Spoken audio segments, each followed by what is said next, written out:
In this video, we're going to cover the second half of the lesson for getting back on track. And the main focus here will be getting things back into the flow now that the technique is in order. Now you got to finish it off. There you go. What's that? I never saw that. Oh, it's perfect. Right over the yellow flag, drawing back towards the barber's pole. Didn't get all the way back to the first barber's pole, but right on line with the second barber's pole. Okay. It's pretty much stock draw. Now, I like the direction. yeah, and one of the things that goes to helping you have the best flow, okay? Ultimately, when people's flow is off, it's for a couple of reasons. Like the root causes, right? I mean, we can name, oh, the tempo was fast, but why was the tempo fast? You know, my rhythm was jerky. Well, why was the rhythm jerky? My sequence was late. Well, why was the sequence late? Okay? When one of those three is off and we're trying to ask why, it's almost always found in the relaxation part.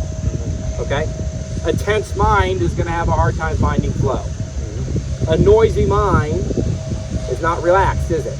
It's going to have a hard time finding flow. You see what I'm saying? The flow state that exists in the mind, so the brain operation can actually work properly. Subconscious mind sends a signal from the brain, you know, down through the spinal cord, out to the body. How does that happen?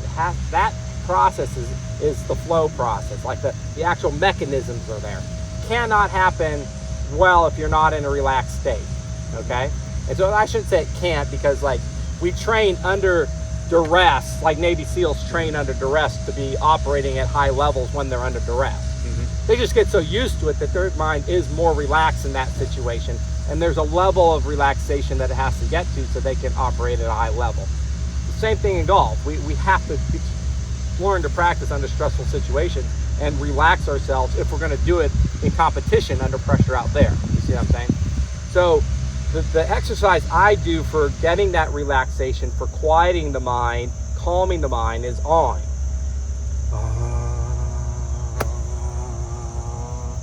So if I can swing with that relaxed of an awe, you know, and you know, my left shoulder still hurts, so that's about as big and powerful swing as I want to make without hurting myself. Yeah. So my mind was able to stay relaxed because it knew I wasn't going to swing big enough to hurt myself. But if I try to go to one more level, even if my awe feels smooth, it's going to be in my chest, not from my abdomen. You see what I'm saying? Because there's tension in that awe, isn't there?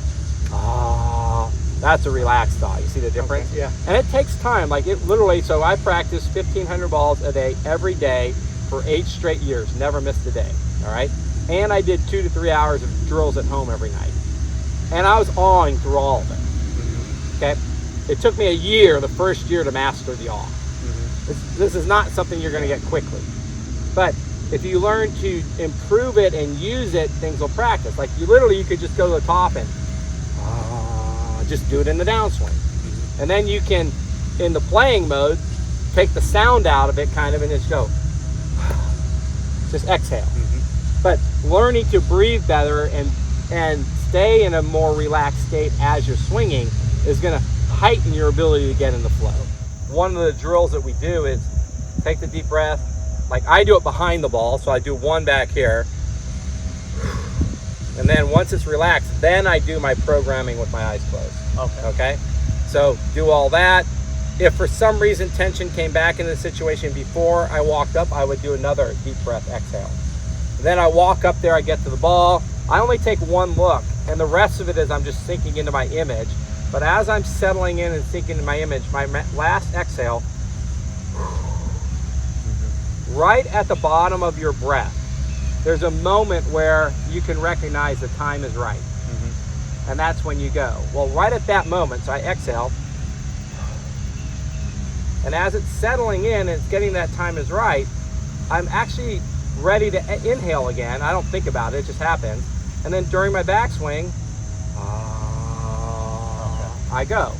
So I'm using breath before the programming, often one after the programming, one before I pull the trigger, and during the swing.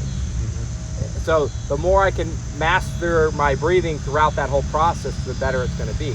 But certainly that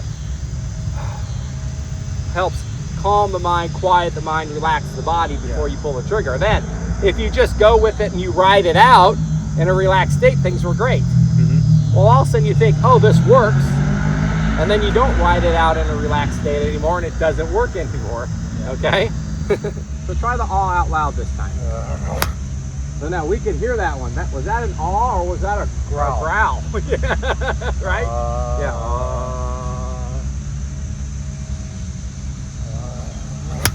Yeah, now we can hear that one. A lot of bouncing and cutting out in that. Now, this is not easy, okay? And largely because of the beliefs that we've built about how to create power and stuff like that. There, that was your best aw so far. And interestingly enough, that was the best flow so far, wasn't it? Yeah. Yeah?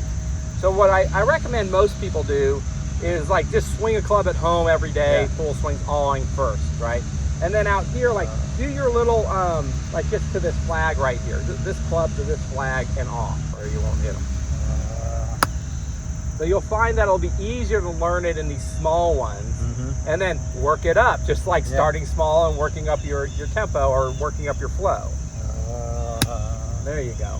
The point being, this is not going to come as fast as you want, okay? But all you have to notice is that if you just incrementally improve it, when you improve it, the outcomes improve, okay? So you do the audibly? So I do when I'm practicing, because it's the audible aw. Oh boy, I was out of sequence. Something was really off, right? And wow, I went faster, and that aw was a lot smoother. You see what I'm saying? Yeah. When I'm playing, though, I actually just do this. So there's a little bit of audible, but it's really just exhaling, so nobody can hear me on the golf course. Okay? Yeah.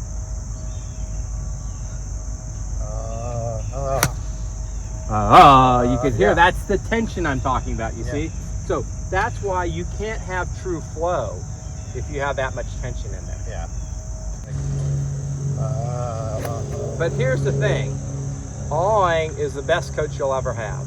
You know, so I never had a swing coach, all right? I mastered my biomechanical swing through awing. I just kept adjusting. So, and the other thing I do differently than you're doing right now, but I started out doing what you're doing, is I had an image of the swing.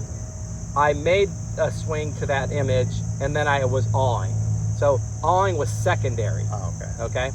Later on, what I learned is that I have an image. It's in the back of my mind. I'm going to respond to it. But my job is just to swing without disrupting the aw. Let myself move however I got to move, not to disrupt the aw. And my subconscious mind's going to use the program. I don't have to worry about it. Okay. That's a whole nother level of getting to it. At first, you're just going to have to do this at home until you can swing with practice swings without disrupting the aw. Yeah. Yeah. You'll get better at it. Trust me. It's just hard. I mean, but that one. And you'll find you'll be like, oh, that was actually pretty good. Yeah. Even though the aw was a little bit off. Like, so for me, and look. Like I said, I was a martial artist. I was a gymnast. I was meditating from the age of 9. I didn't get introduced to awing until I was 20. And I mean, first time I'm like, I'm a good breather, man. I got this, right? My first aw, I had 4 inches in it. Yeah. And I thought I was a good breather, you know? So it's like, by the end of that session, I only had the one at impact, all right? By the end of the month, it was clean. And I thought, oh, I got this. But what I found out at the end of the month, my aw was high. Oh, okay. And the next month it went lower. It took me 12 months to get it all the way down to my diaphragm. And that's doing a ton of practice, okay? So here's the other thing that's gonna happen. The better you get at doing what I want you to do, the more the dreaded straight balls you're gonna get. And then you're just gonna aim them. Right. But your type of smash release produces a draw, given that you don't pour on the verticals to the finish. Yeah. When you're awing well, you actually improve your verticals to the finish, which means if you want to draw one, the release has to get even stronger, and it's already just kind of moderate. So you're going to leave a lot of shots right there when you're awing. Okay. And if you do it on the golf course, just aim it. Yeah. Okay? Basically, I think more or less what was happening in Bandon. Yeah. Let's face it, you were in a good place. So for you, you were probably swinging as relaxed as you can. Like, hey, I'm feeling good. I'm firing all cylinders. I'm probably going to be pretty relaxed. Yeah. Right? I didn't have a phone on me, didn't have no distractions. No distractions. Right? Love it. just a good caddy in a beautiful place. Yeah, absolutely. You know, that's gonna be harder. That's why yeah, because we want to put power into it. But you will learn eventually that it's not about power and speed. It's about sequencing and flow. And you'll learn to recruit energy from other places. So do this for me, okay? Don't make just bring the club head back to here. And now, do a rehearsal going through awing. Okay, so just come to here, start to awe, finish it off, finish the awe. Yeah, be more concerned with finishing it off. There you go, finish it well, keep finishing it well. No matter what, finish the awe well. Okay, now, swing one where you're really focusing on finishing, awing well in the finish. Okay.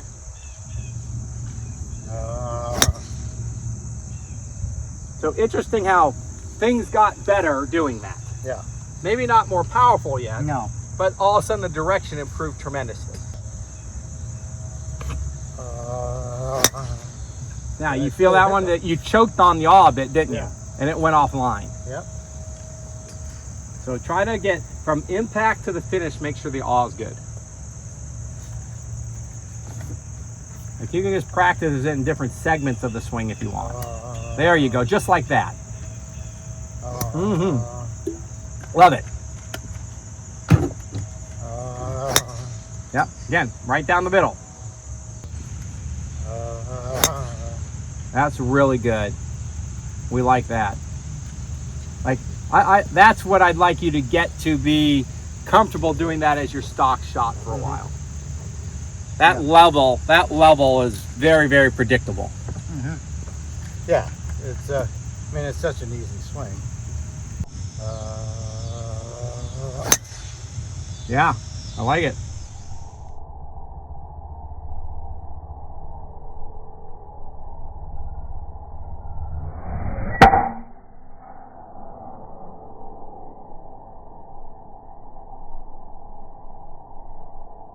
Yeah, I like it.